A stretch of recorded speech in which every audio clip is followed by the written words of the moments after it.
It's Tuesday, June 4. In the headlines, the Senate approves important NIDS regulations. In business news, the Jamaica Stock Exchange reflects on 55 years of service. Regionally, Antigua and Barbuda's government signs MOU with British company for foray into hydrogen power. And in sports, there's record prize money up for grabs in the 2024 ICC Men's T20 World Cup. This is the news on PBC Jamaica. I'm Simone Absalom Gale.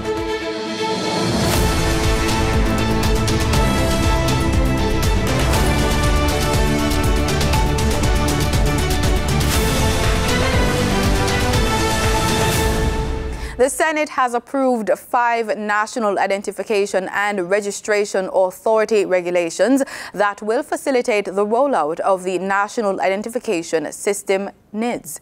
Minister without portfolio in the Office of the Prime Minister with responsibility for information, skills and digital transformation, Senator Dr. Dana Morris-Dixon, says the measures reflect the significance of data protection in the operations of NIDS. She was speaking in the Senate on Friday. She said that the regulations, which were reviewed by the NIRA board, went through various consultations.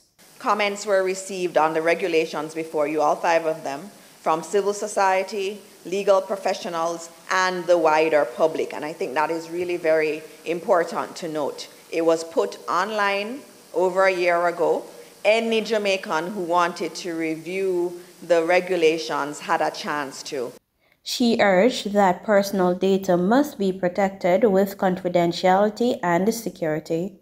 These regulations were not only informed by the Data Protection Act of Jamaica, but by several jurisdictions where national identification systems have been introduced and where data protection is recognized as essential. Providing details about the regulatory measures, she said the National Identification and Registration Regulations 2024 detail how an application may be made to NIRA for enrollment to get a national ID, how the identity information should be processed, and the special provisions needed to facilitate enrollment by individuals with a disability. Data controllers are being urged to get registered under the Office of the Information Commissioner, OIC. Under the Data Protection Act, persons who hold, receive, use, collect, or deal with personally identifiable information of any individual are considered data controllers and must register with the OIC.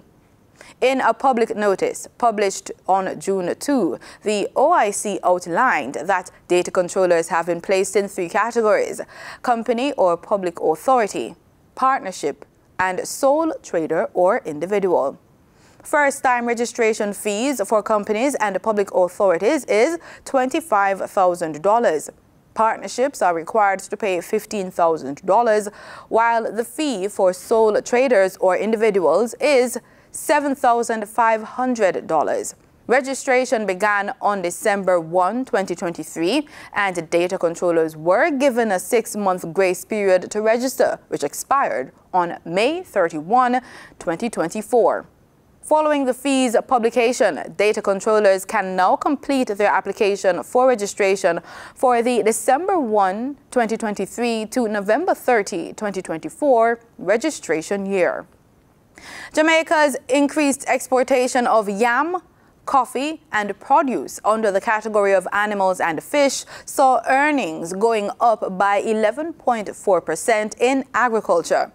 The Statistical Institute of Jamaica Statin says in a release that in 2023, these exports were valued at US $90.6 million. Statin says yam exports increased by 16.5%, amounting to US $40.8 million. It says coffee exports were to the tune of US $25.2 million, while animals and fish rose to US $2.6 million. Created through the amalgamation of the Child Development Agency and the Office of Children's Registry, the Child Protection and Family Services Agency has played a crucial role in crafting and executing domestic protocols aimed at safeguarding and nurturing the nation's children. However, their scope extends beyond this pivotal function. Explore with us further about the CPFSA in this feature. To be safe, to be loved, to be protected. That's every child's right, and securing that right is what we do. The Child Protection and Family Services Agency, CPFSA, we receive and investigate every report, extracting the facts, authenticating reports, and collaborating with multiple agencies to help guide the decision-making process to provide holistic care for every child at risk. In instances where the death of a child occurs, the first responders are at the scene to provide first-hand counseling to children and immediate family members who were directly affected. They are then referred to the Victim Services Division for follow-on counseling and support. We strengthen the legal framework. Through court services, our team provides the court with accurate social inquiry reports. We deliver tailored interventions for each unique situation and make recommendations to the court that is in the best interest of every child. We also provide legal representation for wards of the state who are in conflict with the law. We ensure proper placement. Our team works to ensure that each placement is necessary, suitable, and in the best interest of the child. This in keeping with the UN guidelines, which speak to the necessity and suitability principles.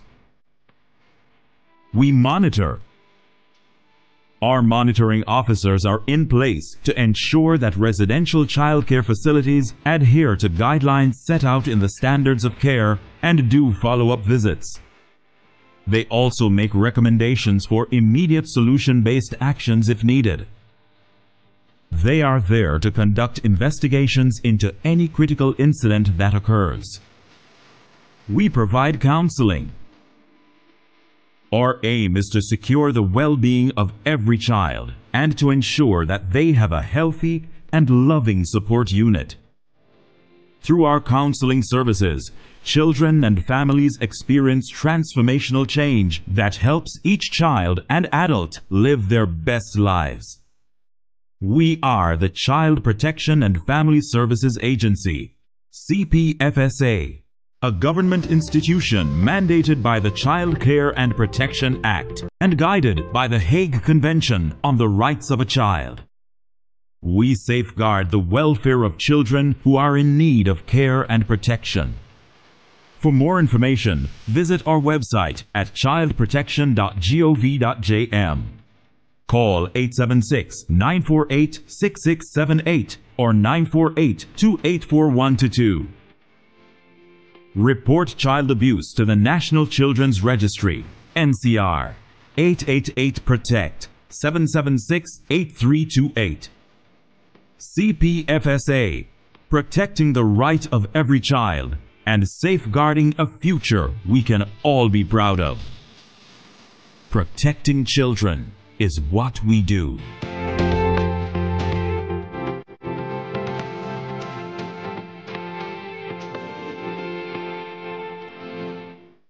In this week's Living Healthy report, we look at how to adapt person-centered health services to aging populations.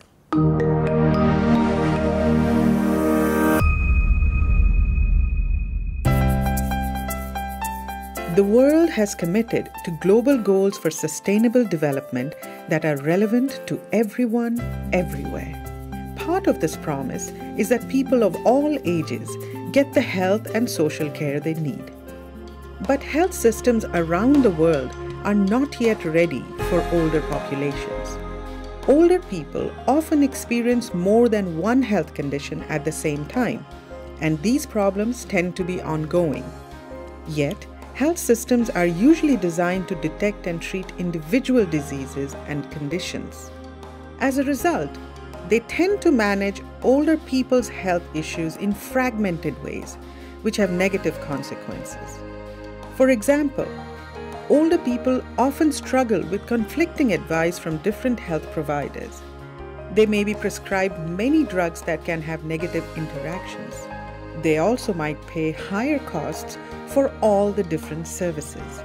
Frequently, this fragmentation means that we miss opportunities to manage chronic conditions and prevent people becoming care dependent.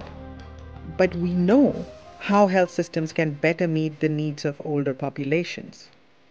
Health systems need to shift from managing each disease or condition separately and take a more holistic and integrated approach focused on building and maintaining older people's physical and mental capacity.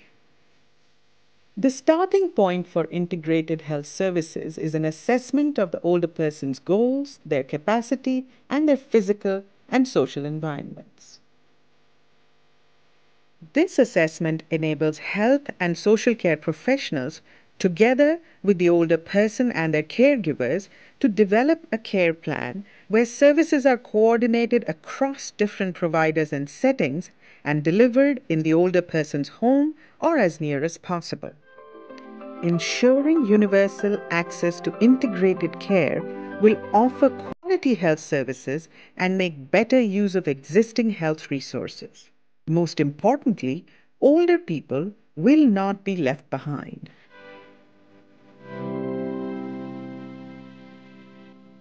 In the business report, celebrating its 55th anniversary this year, the Jamaica Stock Exchange has expanded its client base to over 400,000 investors, or over 10% of the Jamaican population. In this business report, Denise Williams sat down with Dr. Marlene Street Forrest, Managing Director of the JSE, to learn more.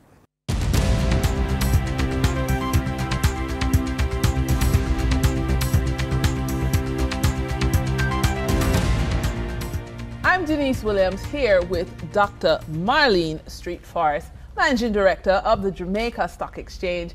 And the Stock Exchange is celebrating 55 years. Congratulations. Thank you, Denise. Okay, so one question for you.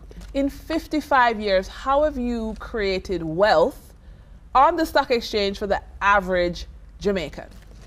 We have been able to provide goods and services in the form of companies listed so that investors can invest in these companies and benefit from the profit that these companies accrue. And when they benefit from the profit, what happens next?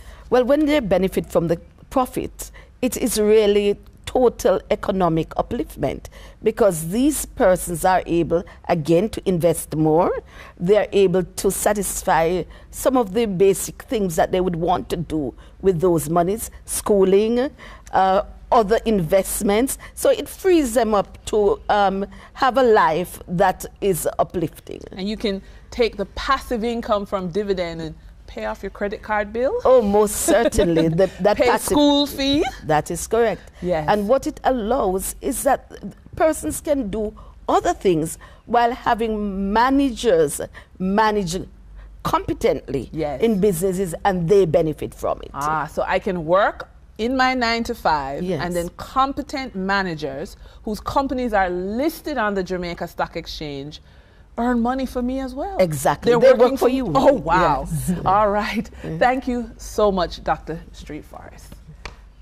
During trading for the period June 3, 2024, the following companies represent the top 3 most active stocks that investors bought and sold on the Jamaica Stock Exchange.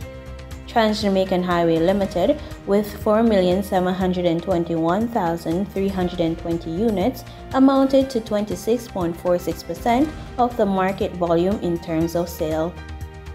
Wigton Wind Farm Limited ordinary shares, with 2,263,608 units, amounted to 13.25% of the market volume in terms of sales.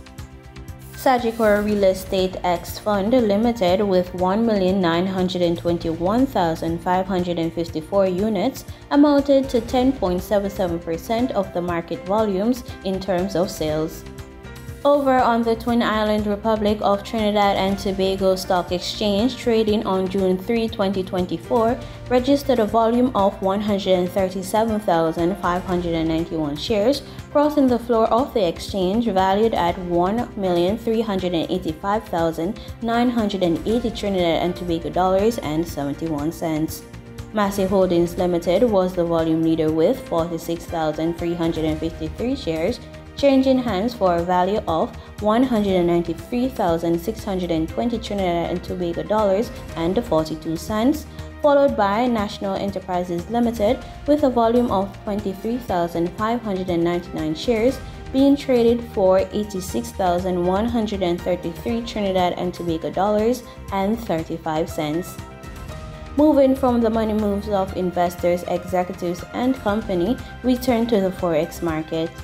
On June 3, 2024, the Bank of Jamaica reported that $61.6 million was bought from Forex traders, while $53 million was sold to Forex traders. Buying directly from the Bank of Jamaica, foreign currency traders sold the US dollars for $156.15 and bought the US dollars for $154.44.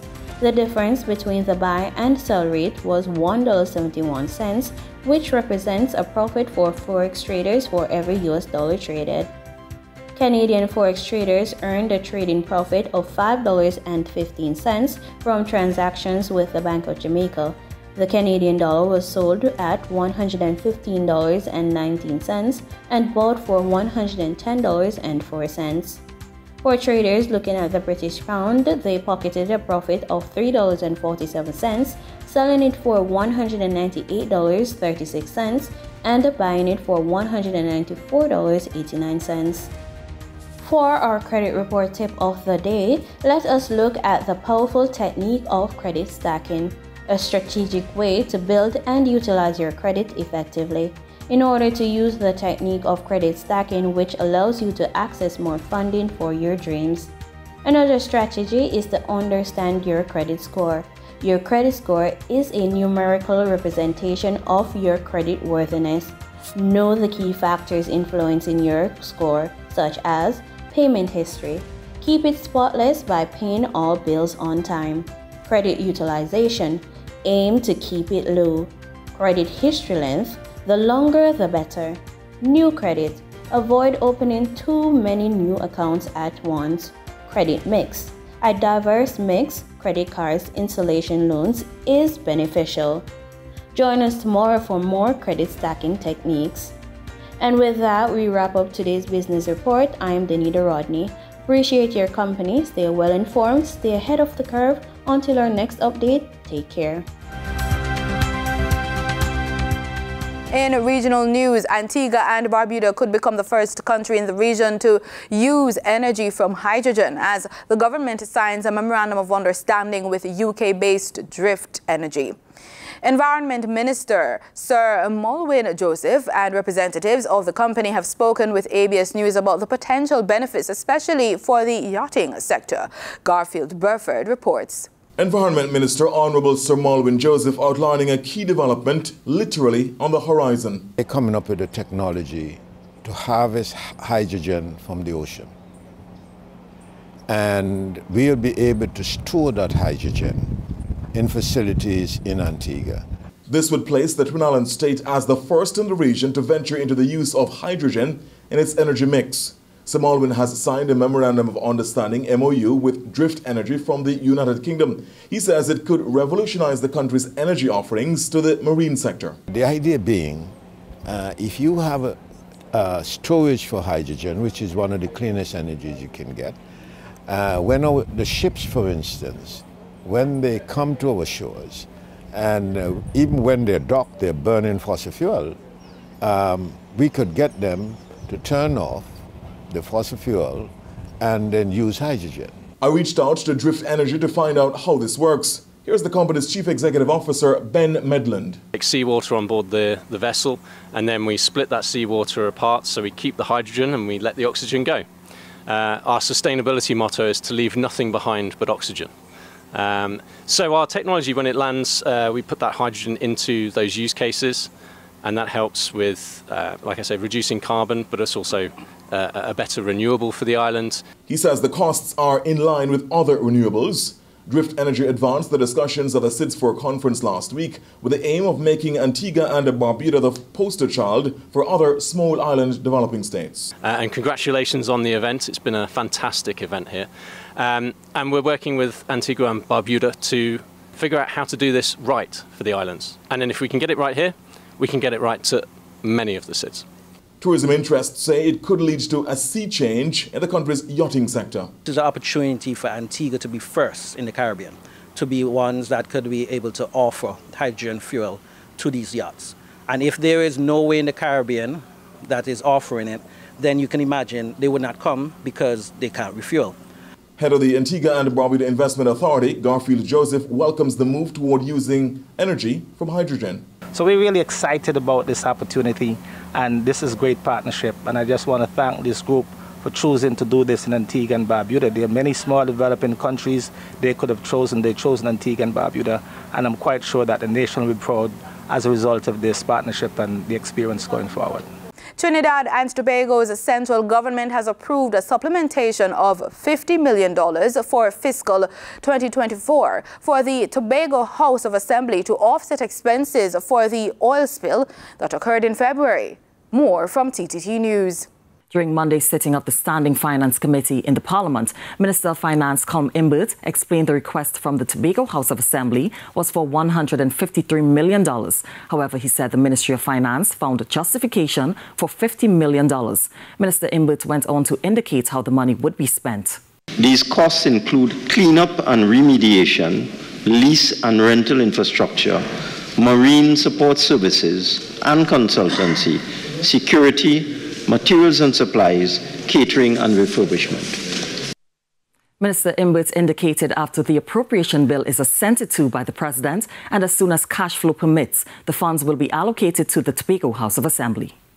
Grenada is forecasting a remarkable 19% increase in tourist arrivals for the first half of 2024 compared to the same period in 2023. More from GBN News. The achievement was unveiled in the latest Caribbean Travel Trends report presented at the Caribbean Travel Forum in Montego Bay, Jamaica. Petra Roach, Chief Executive Officer of the Grenada Tourism Authority, says the country's top performance as a Caribbean destination came as no surprise for the GTA. We already knew what our numbers were for the first quarter. We actually were up 31% over 2019 numbers, as well as 29% over 2023 numbers. Currently, we've got the stats for January to April, where we've moved from 58,000 passengers in 2019 to 75,000 passengers in 2024, which means that we've moved from a 29.4% increase over 2019 and a 23.21% increase over 2023.